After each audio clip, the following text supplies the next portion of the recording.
अस्सलाम वालेकुम दोस्तों, मैं हूं उमैर अदीज़ और आप देख रहे हैं यू आर अदीज़। दोस्तों, जैसा कि आपको पता है कि कल यानी 8 दिसंबर 2020 को भारत बंद होगा और ये भारत बंद इसलिए होगा क्योंकि 3 कानून जो पास किए गए हैं, 3 काले कानून जो किसानों के खिलाफ पास किए गए हैं, यानी कि ऐसे कानून जिससे किसानों का बहुत ही ज़्यादा नुकसान होगा। और वो एक ऐसा कानून पास किया गया जिससे किसान भुखमरी के शिकार हो जाएंगे। जी हाँ दोस्तों, 3 कानून मैं आपको बता दूं, अगर आपको नहीं पता, इससे पहले भी मैंने वीडियो में बताया है।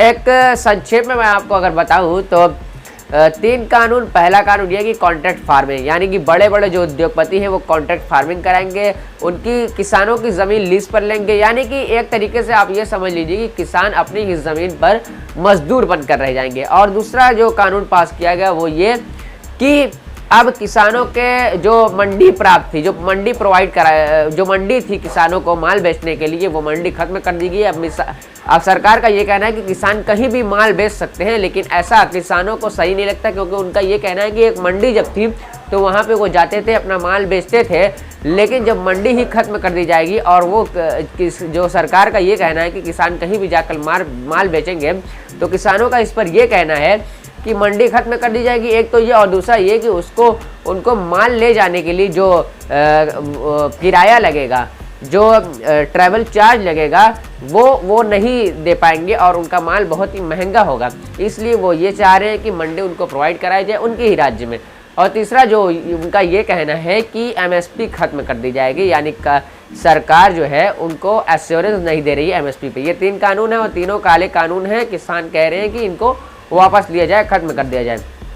तो कल भारत बंद है। भारत बंद इसका समर्थन कर रहे हैं बुनकर भी। जी हाँ, जैसा कि आपको पता है कि बुनकर भी 3 महीने से आंदोलन कर रहे थे और उन्होंने कुछ दिन आंदोलन किया, फिर अपनी मुर्री को, अपने कामों को खोल दिया, फिर आंदोलन किया। लेकिन आज भी वो आंदोलन कर रहे हैं। बुनकर साझा मंच की ओर से कई आंदोलन किए जा रहे हैं और कई बैठकें बैठाई जा रही है, कई मीटिंगें की जा रही हैं, इसलिए कि फ्लैट रेट को वापस किया जाए। यानी कि जो बुनकरों की मांग है फ्लैट रेट पर बिजली प्रोवाइड कराने की, उसको पूरा किया जाए। क्योंकि आपको पता होगा कि बुनकरों की जो मांग चल रही थी वो भी पेंडिंग में अभी हो गई है। जी हाँ, सरकार की तरफ से अभी कोई भी फैसला नहीं आया है। एक प्रपोजल आया था कि 500 पर पावरलूम आपको देना पड़ेगा, लेकिन हमारे जो प्रतिनिधि गए थे वो ये कह कर आए कि 300 पर पावरलूम हम देंगे, लेकिन अभी भी कोई फैसला नहीं आया है। इसलिए अभी भी पेंडिंग में है और किसानों के ऊपर यानी कि बुनकरों के ऊपर कर्ज बढ़ता जा रहा है। तो इसलिए दोनों इस समय बहुत ही परेशानी का शिकार हो रहे हैं और बुनकर और किसान दोनों के ऊपर बहुत बड़ी आफत आई है। किसानों के ऊपर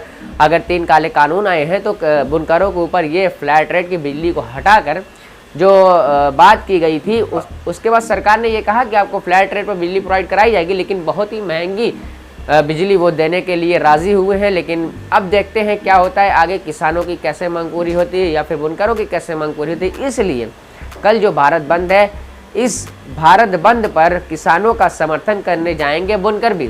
जी हाँ दोस्तों, दोनों मिलकर भारत बंद करेंगे और दोनों मिलकर, यानी बुनकर और किसान मिलकर आंदोलन करेंगे। और ये दोनों आज जो परेशानी का शिकार हो रहे हैं, देखिए ये सरकार ऐसी है कि किसी की नहीं सुनती, चाहे वो किसान हो, चाहे वो बुनकर हो, चाहे वो कोई भी हो। अगर उसने जो फैसला कर लिया है तो वो कर रहती है। इसलिए कल भारत बंद होगा और किसान ये ठान कर अपने घर से निकले हैं, ये अहद कर निकले हैं कि जब तक उनकी मांग पूरी नहीं हो जाती तब तक वो घर नहीं जाएंगे।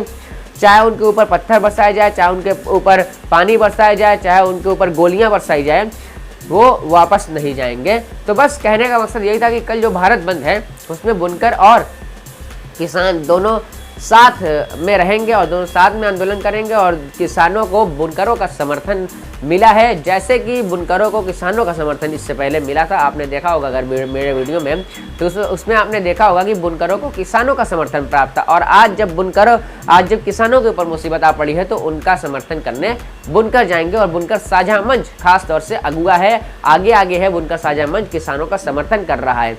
तो दोस्तों, एक तरीके से आप कह सकते हैं कि आज हमारा देश का जो लोकतंत्र है वो बहुत ही खतरे में है और एक तरीके से कह सकते हैं कि समाप्त होने जा रहा है। लोकतंत्र का खात्मा किया जा रहा है और तानाशाही लाने की कोशिश की जा रही है।